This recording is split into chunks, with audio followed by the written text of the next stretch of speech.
my session on continuous collaboration, on breaking down software barriers, or breaking down barriers in software projects. I'm Alex, UA. If you want to hear it pronounced, it's Urevick-Ackelsberg, and I did not give that hyphenated curse to my children. They just got Ackelsberg. Co-founder and CEO, to answer your question from earlier, of both Zivtech and Probo. Probo is its own company and has been spun out, but it's still a sort of fledgling organization. Zivtech, we're about 8 years old. We're based in Philly, the city right there, or 9 years old actually. We're mid-20s people, and we focus on Drupal, but also a lot of other non-Drupal stuff increasingly, including DevOps, which is the sort of undercurrent of this talk. And Probo, as I mentioned, is the new CI tool that we released.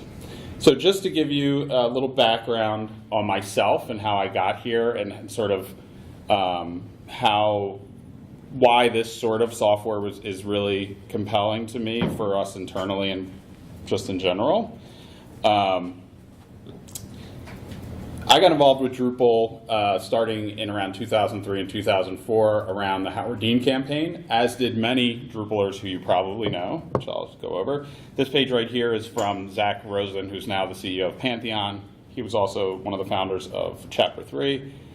On Drupal.org, where they are starting to say, hey, you know what, we should come together and start to hack for Dean. And so that happened, and it didn't turn out so great. I don't know if you guys are old enough or remember. Some of you, all of you probably are old enough, but Howard Dean kind of flamed out pretty quickly. But the main thing is that while he sort of went away, all of those people that were getting involved were just getting started. So Dean Space became Civic Space. The organization that I got involved with was Music for America, which originally was Music for Dean. Here you can see Josh Koenig up here, who was the CTO of Music for America, and who's now one of the founders of Pantheon. And Music for America, what it did was it sent people around, it sent bands around with packets to register people to vote, to increase their sort of awareness of issues that were affecting them in the country, and to try to convince them that they should get involved. And so it was a really interesting way to get bands energized, but also to engage people across the United States. And at the time, 2004, this was not a very common thing, to engage them both in like conversations on blogs, which is how I got engaged and ended up getting involved, and also through things like throwing concerts where you could volunteer and you could sign up to volunteer. And these were all sorts of things like that were very challenging at the time, but were really empowering. Here you can see me, a much younger me, volunteering at the Music for America booth, and then running a booth with an organization called Philadelphians Against Santorum with Music for America in 2006 or 5.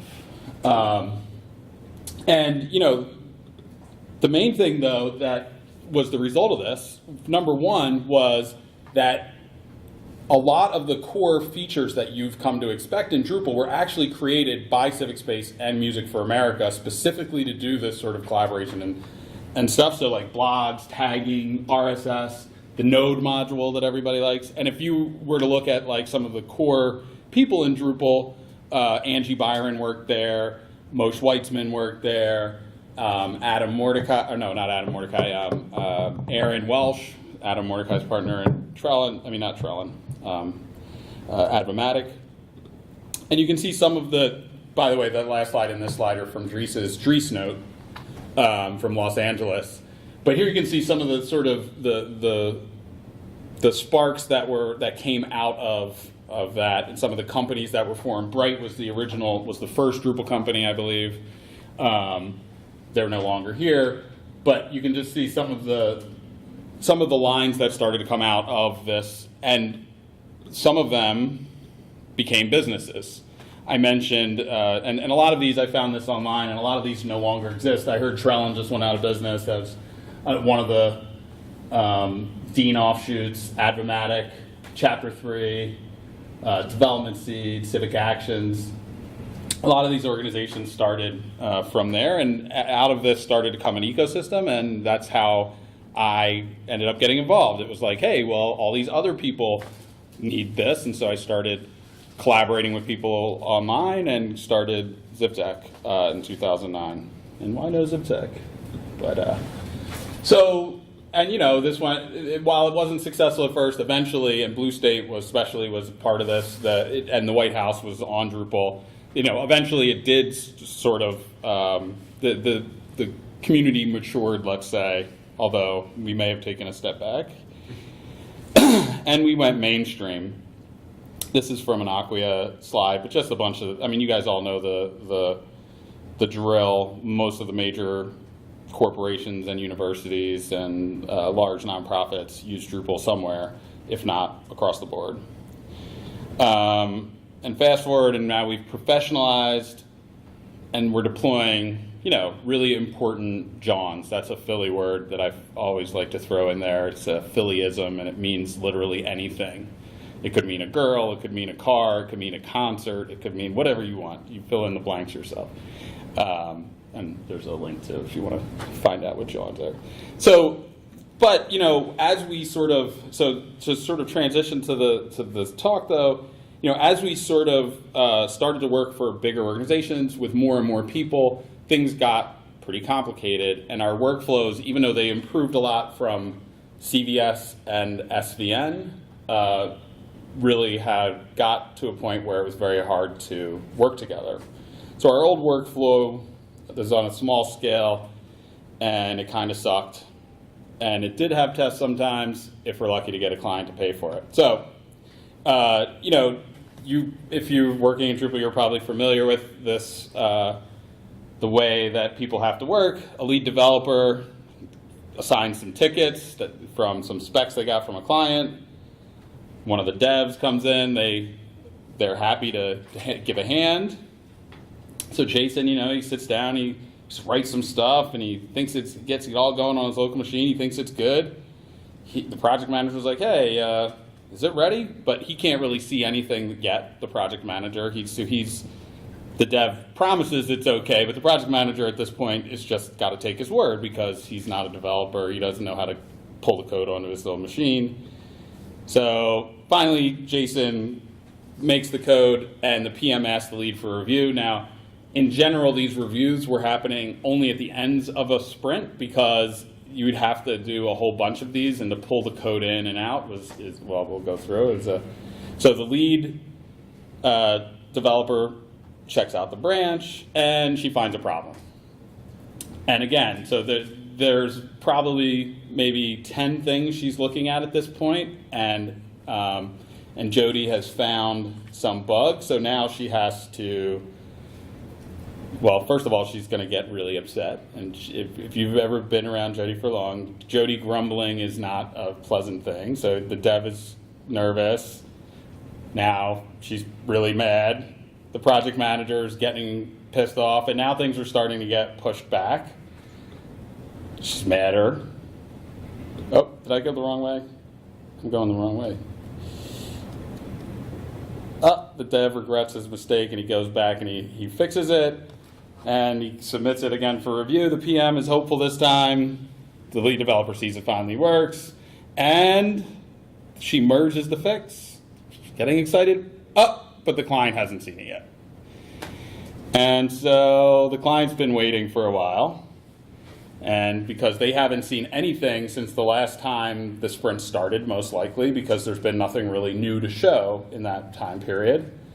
And the client takes a look and they say, you know, I like one of the things you did, but these other things I really am not too happy with. So I want those though, you know, I've been waiting for 2 weeks. Can you just like push those? But it was all merged just to get it to that development environment. So it's already been pulled into a common body of code. And hey, can you just release a little bit? Well, no. Git doesn't really support that. You can't undo specific pull requests once you've merged them all in together. It's an odd feature, if you ask me, of Git, but that is the way that it works.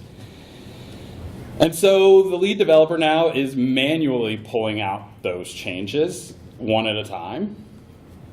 And now the deadline's getting pushed, and the client is obviously not happy about that. So, this was, if you looked at this was like, that's just a really small example, but as you look at bigger organizations, they have much bigger problems, and it takes much more collaboration to get things done. So you can multiply that painful process by, on some of the larger corporate sites we work on, there might be 100 pull requests open per sprint. So you can imagine that sort of workflow and how arduous it can be. There's a lot of people with their hands in the cookie pot, so to speak. It says all bickering if you can't read it. You have to rely on lots and lots of people, and that can be, risky in a big organization. And, there's unanticipated things that you just don't expect that happen when, the more people that are involved, such as the Spanish Inquisition or pandas going crazy. And so, we have some clients where, the demo days are a whole day process where they go through and they run through every single script that was created, and it is not a very enjoyable process, to say the least. This is a dramatic recreation of one of the dev daves at one of our clients. And then, with some folks, you got to say, well, has this even been approved by, and if you're in a pharma company, legal or medical compliance, regulatory reviews have to happen before that thing can go live for a variety of reasons. And, while there's tests that can be created on these big things and on these big projects, and they seem to be well-intentioned and catch a lot of things, they generally don't catch most of the bugs that we see. And all of this process starts to make people feel like, are these people even competent? Like, how come they can't just get something to my site in one day? Like, why does it take this whole process? And so the reason that we created Probo, we definitely felt like, that this is not the best that we could do, that there's got to be a better way. This was definitely not the way that we wanted to work. And so we created Probo. And so our new workflow, another dramatic recreation, but it's going to be much quicker. The lead developer, again, Jody, assigns a ticket. Jason checks it out. He, starts to work on it. He opens a pull request. The project manager, though, sees that something is broken. So he sends it back. You got to redo this. He does it. Now the PM sees it's right. Okay, great. Now the client, I forgot to replace, I replaced last night all my Mr. Lego heads with Captain Obvious, and I missed one, so to get that one afterwards. So the client sees that it's right, approves it. The lead developer now, it's already gone through QA, it's already gotten approved. The lead developer merges it and deploys it. The project runs smoothly, everybody's relieved, and now everybody's moving in the same direction, dancing to the same tune. And most importantly, from where I stand, the client is happy because the client can see movement. And also, probably the client now, because they're happy and because things are moving, they want more work, which is also makes me happy. So just to take a step back, the first process that I showed you is one that we would call, that's usually part of a continuous integration or continuous deployment process. That was our original process. Continuous integration is really, it's focused on allowing developers just to integrate code into a shared repository. Really, at some level, Git itself is CI. Even though CI gets used to mean any sort of build tool like Travis or whatever, the definition is that code is checked in and then verified by an automated build system that detects problems.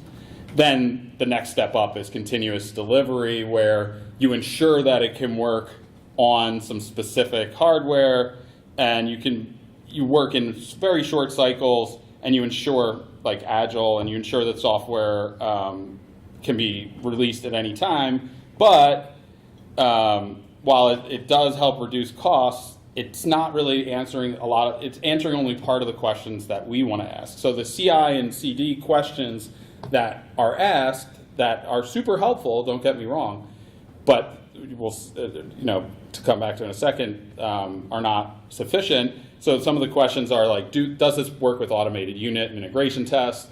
Does the look of the site change at all when I make the test? Does the do any of the core functional aspects that I've documented through writing tests continue to operate? Has the code been checked by another developer? Has it gone through like an eye check?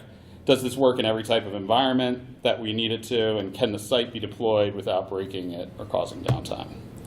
And obviously, Git I mentioned, but some of the other tools that would generally be part of this and that are still part of our CI/CD workflow are things like Jenkins, Travis, and Circle, the Hat for testing, build tools like Puppet or orchestration tools like Puppet and Chef and Ansible, monitoring tools like Sensu and New Relic, and then virtual machines and containers are also part of that. Now, continuous collaboration is the second process that I mentioned, and that is really aimed at a slightly different purpose. It's not just aimed at automated testing. Right? Like, it doesn't assume that everything can be put through some robot's hands and come out on the other side a masterpiece. It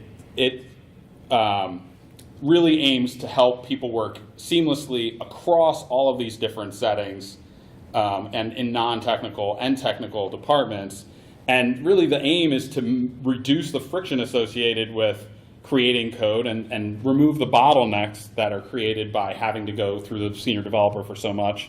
And it really is aiming at trying to keep things not just moving smoothly towards production, but moving smoothly within the context of an organization, right? So it does that by allowing non-technical team members and stakeholders to be involved every day instead of just at these various points.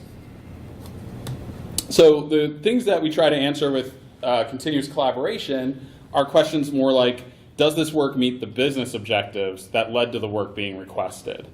Does it work well with other projects or services that are also in development?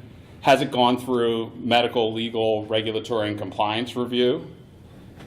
Does it look or work as you'd like, which is not something that I think you can test for, right? Like, does this, you asked for this thing to look like this, is that what you want?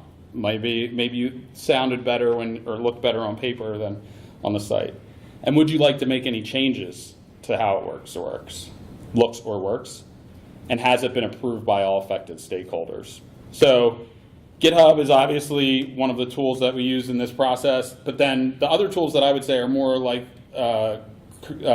continuous collaboration tools are things like Jira, Confluence, Backtrack, which I'll show you, which is a visual regression testing tool that built by another Drupal shop or by a developer from another Drupal shop, Zendesk, and of course Probo. So just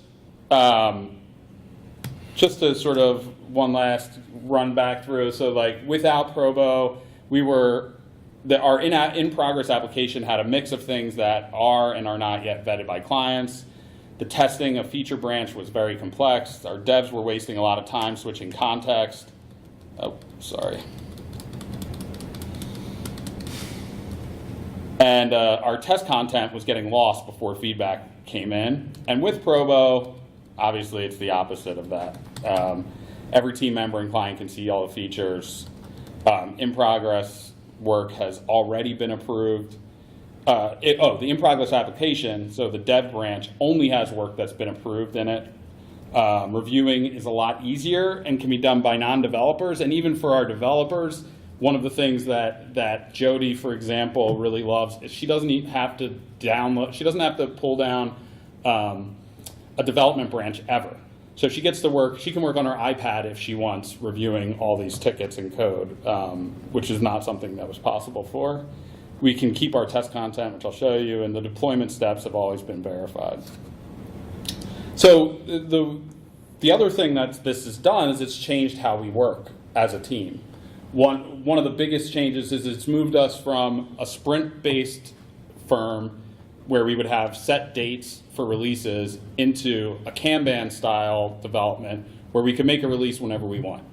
So if I want 2 things today on my site and they're ready to go, someone can create, if it's been tested and it's been approved, someone can go in and create a release and just start to push it, test it and push it towards production. We've moved away from defined engagements with clients, which has been an interesting side effect. So it's moved us towards staff augmentation and more consultation than sort of like, hey, here's a big, huge spec, now go build it. So it's made it so that we are working day to day with our clients as a team instead of really sort of, they throw over the specs and we throw back the work, and even in 2-week sprints, that can really be pretty tough to deal with. And so just more about Probo. Right now we have GitHub and Bitbucket integration for both enterprise or hosted yourself and the software as a service, and we have GitLab coming soon, hopefully in the next week or 2. It's built on Node.js and Docker, and it is open source, most of it. So you can, if you want, and you can use it yourself. You can see there's 2 pieces that are not open source, which is our web UI and our coordinator. The coordinator just allows us to run multiple instances of Probo at once, and the web UI, and it also has like the control tools that we use for the software as a service application to monitor how much people are doing and prevent them from going over their limits and all that kind of stuff.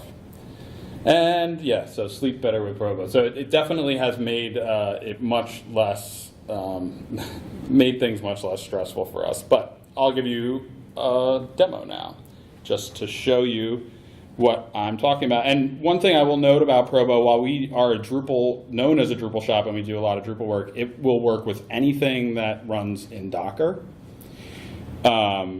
So if you want to, like, for example, I know you mentioned wanting to run, or someone here mentioned wanting to run Jekyll. So we run our Jekyll documentation site off of it for content workflow, which I'll show you. So here's our sort of new way of working. Here you can see these are waiting for review here. And these ticket numbers become important because as we go through, when this is waiting, here we have some kind of error on our new Drupal 8 site, and you can see it's connected to Probo via GitHub. So we name in our case, we name our branches the same as the Jira tickets, so that's how it gets connected back to Jira so that it'll post as things are going on. But you can see here they changed, this is a pull request where they just removed they fixed some stuff. And then what Probo does is it goes through via, I'll just show you via YAML, you define what kind of steps have to happen to deploy the site.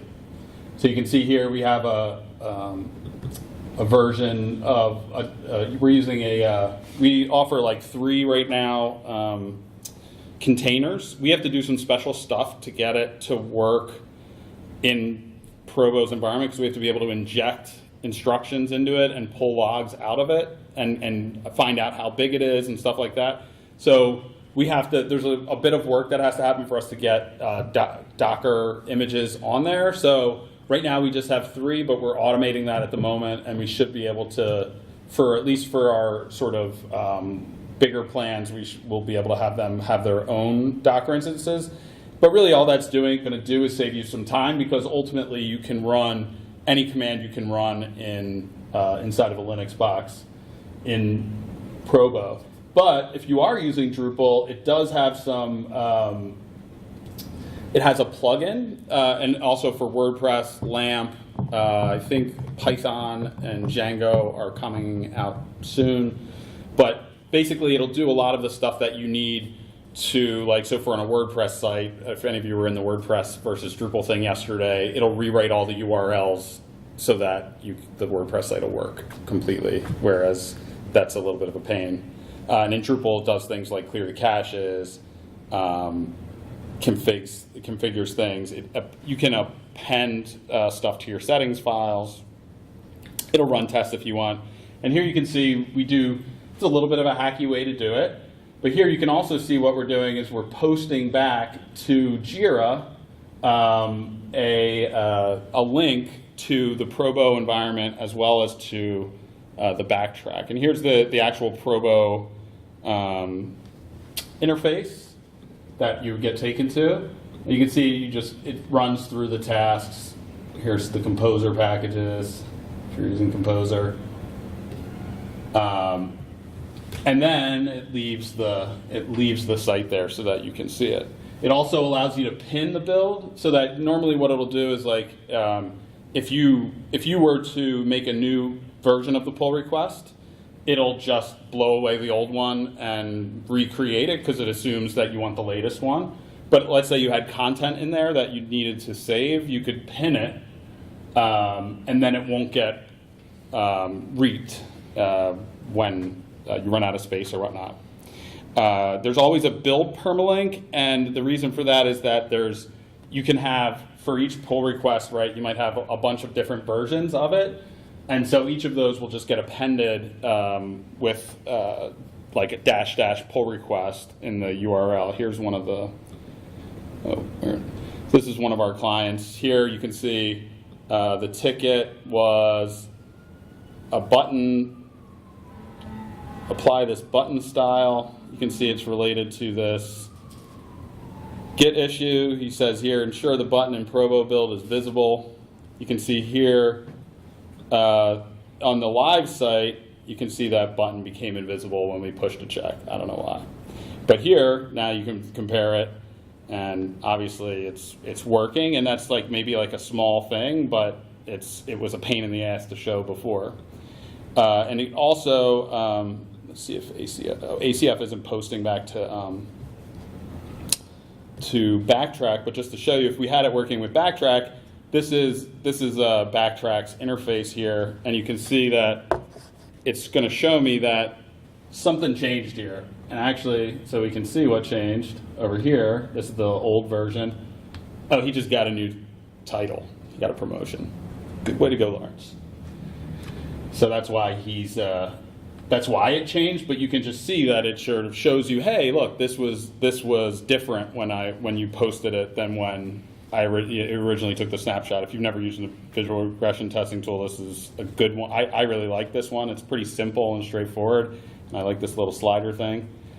But that's a good way to catch some of the things that might happen on a site that are unintentional that you might otherwise miss. And I think, I wanted to also show one other thing, which was the Jekyll site. So this is just this is our Probo docs, which is also open source. So if you ever see anything that's wrong, you could always make a pull request. And here you can see they're going through all this stuff, and you can just see here. Let's see if this is still live. It may have gone away. So, in this case, this is like just testing a search functionality on a Jekyll site. But, because it'll build anything inside of a Docker container, you can see that you can just do what you would normally do with Jekyll as build steps in Probo, and it'll work just the same as with the Drupal stuff. We probably will put a Jekyll plugin in at some point, so you don't have to even run all these steps yourself. It'll just take care of most of them. And here you can see it's just a full version of our site. Now there's this faceted search, so if I start looking for recipes, let's see what happens. And I can Category recipe, okay. Yeah. And that's another thing. So we have these different recipes for how to do different things if you're interested. These are things that you can put inside your Probo YAML to make it do the stuff that you're seeing. For example, this one is to run the Probo, to run that backtrack tool. So if you wanted to use that, you just kind of copy and paste that into your YAML and let it go. Just to give you some idea of pricing on it. So again, there's an open source version. We have everything from $30 to $30 plans to $750 plans. It's all based on how much disk space you use. But we're also very interested in engaging other folks on the open source side. So if it's something that you're interested in, you want to try out the open source part, please do and let us know. We have a support Slack that you can come in and chat with us at, or you can send us an email. And that's about it. Does anyone have any questions? What are, yeah. So I have kind of like a general, broader question that I can't even formulate that well. It's related to, so New Media is developing their Drud platform, and there's the Pantheon platform, and there's the Acquia Cloud platform, and then there's platform.sh, and there's, so I know these are all kind of like platforms as a service elements right now, but it seems like there's also this kind of proliferation of like, oh, we've got, you know, so you've got your Probo and you know, these types of continuous integration solutions here. So the question that I'm kind of having in my mind, and I don't know that it's a fair one that you would be able to answer, but it's like how come there's all this stuff now? Like, why? Well, because so many different people. Well, like, I think it's an indication of how big the problem is, how widely understood the problem is, and how important it is to people to solve it. Right. So the reason there's a lot of tools out there is specifically because it's a huge pain point to most organizations.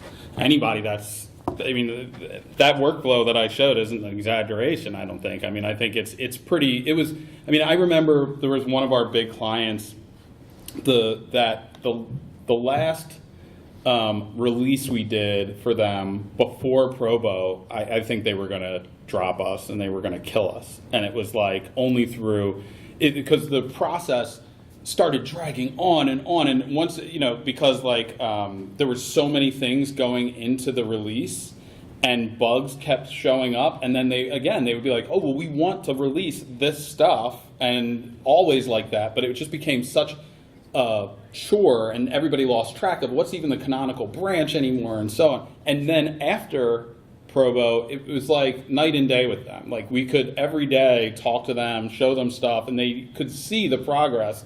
Because part of it is also like that had been like a month where they hadn't seen anything, and now they're seeing it and all looks broken. So I think, you know, the realization that this is not an acceptable way to work is everybody realizes it. But as far as why we do Probo the way we do and not as a platform, so there's a couple things. Number one, as a shop, we don't control the environments that our clients choose to work in most of the time.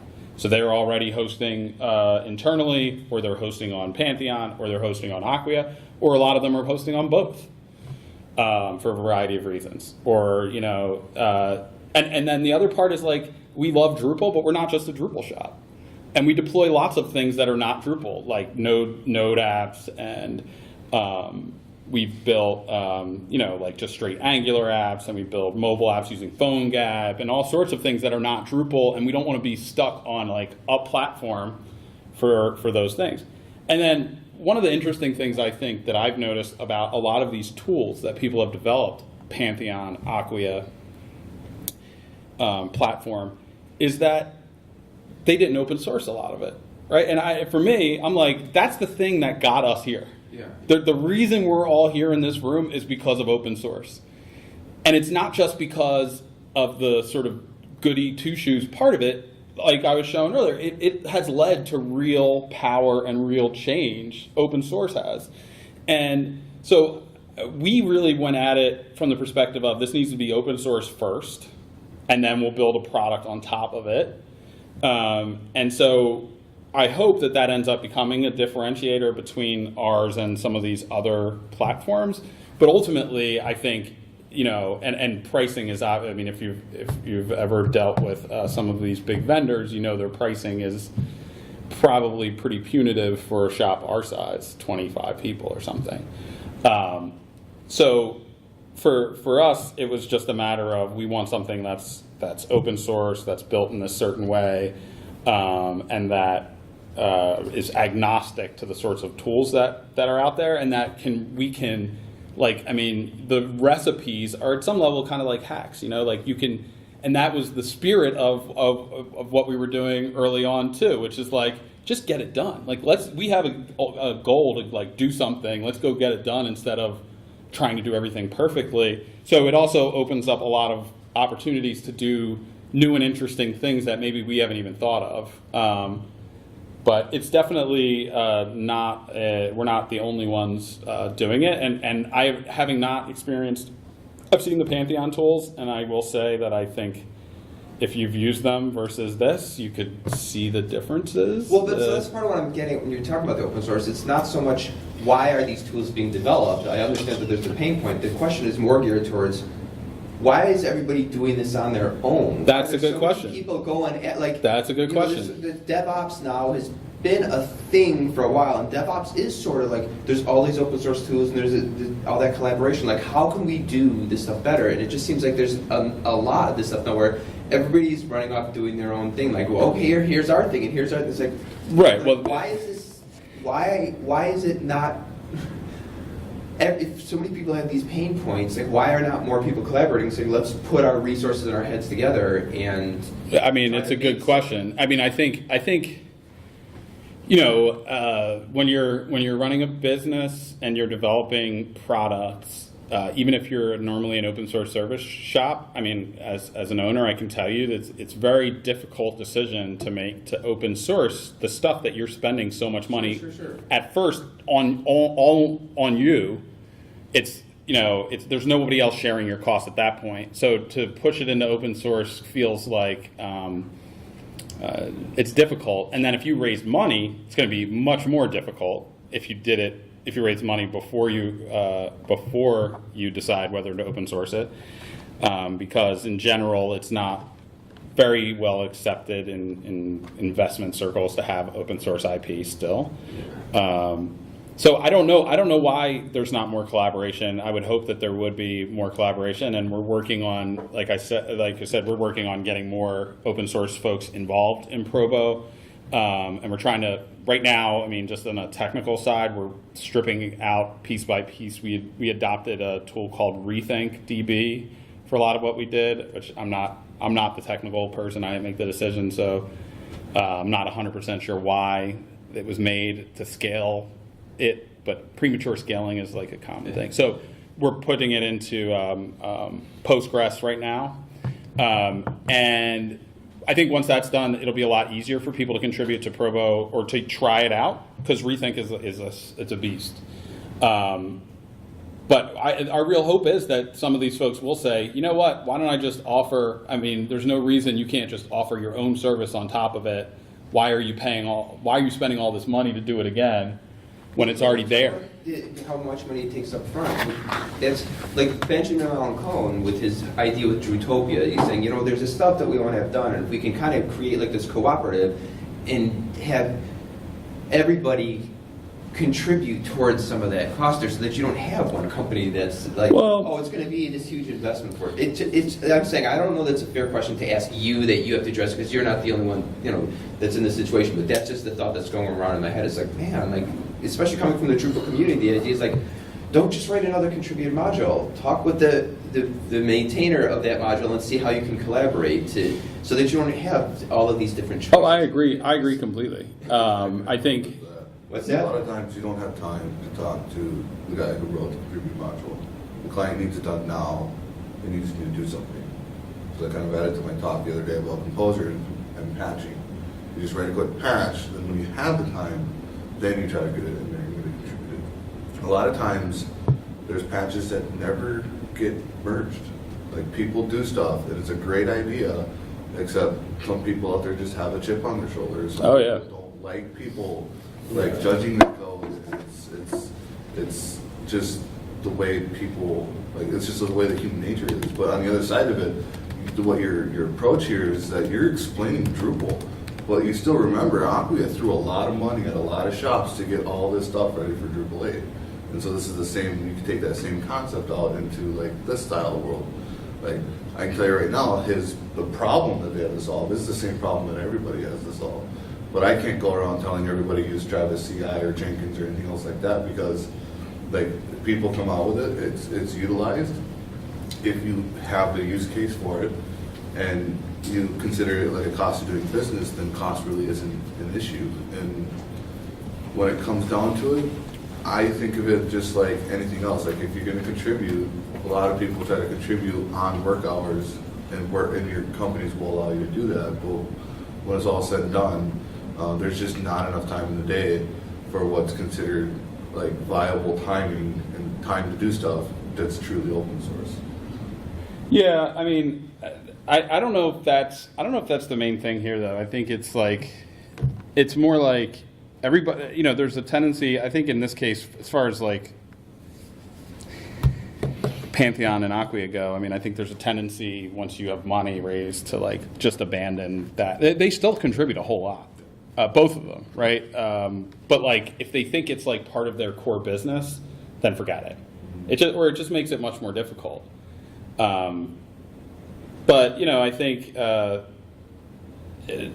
my hope is that eventually that it'll start to be clear that we want to be the open source winner in this sweepstakes. There's not a lot of open source competition for this sort of tool. So hopefully, as it becomes clear that there is, or if we can get more adoption on the open source side, that it becomes clear that this is a viable sort of collective effort, then maybe some other folks will come in that way.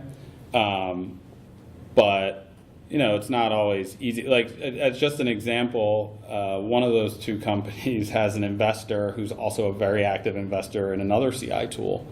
So like, they're going to make it themselves because using that other CI tool, even though it's pretty janky, because that's what their board member wants, right? So there's all sorts of reasons why people do or don't collaborate on business things, but hopefully that'll change. As far as like the maintaining of other people's code go, yeah, we're in the same boat. I think everybody's in the same boat. I pulled this up.